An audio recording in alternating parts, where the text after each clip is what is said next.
రేవంత్ రెడ్డి గారేమో అమాయకుడు కాదు. ఇప్పుడు తమ్ముడు మహేష్ ఒక మాట అన్నాడు, 42% రిజర్వేషన్ ఇస్తానని బీసీలను మోసం చేసిండు అన్నాడు.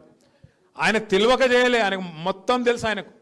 ఆయనకు మొత్తం తెలుసు, అన్ని తెలుసు. ఆయనకేం తెలియనోడు కాదు, అమాయకుడు కాదు. ఆయన ఇచ్చే జీవో చెల్లదని తెలుసు ఆయనకు. ఎందుకంటే పార్లమెంట్లో చేసే పని అసెంబ్లీలో చేస్తే, పార్లమెంట్లో చేయాల్సిన చట్టం అసెంబ్లీలో చేస్తే అది చెల్లదని తెలుసు. జీవో ఇస్తే అది నిలబడదని తెలుసు. కోర్టుకు పోతే కోర్టు కొట్టేస్తుందని తెలుసు.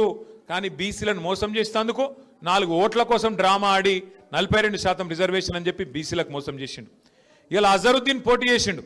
ఇదివరకు అజరుద్దీన్ పోటీ చేసిండు 2023లో కాంగ్రెస్ కెంచి. ఇప్పుడు ఆయనకు తెలుసు రేవంత్ రెడ్డికి అజరుద్దీన్కి ఇచ్చిన ఎమ్మెల్సీ కూడా నిలవదని తెలుసు, అది కూడా కోట్ల కొట్టుడు పోతుందని తెలుసు. కానీ అజర్ భాయ్ को भी चूना लगा दिए, అజర్ భాయ్ को भी बकरा कर दिए, उनका भी काम तमाम कर दिए.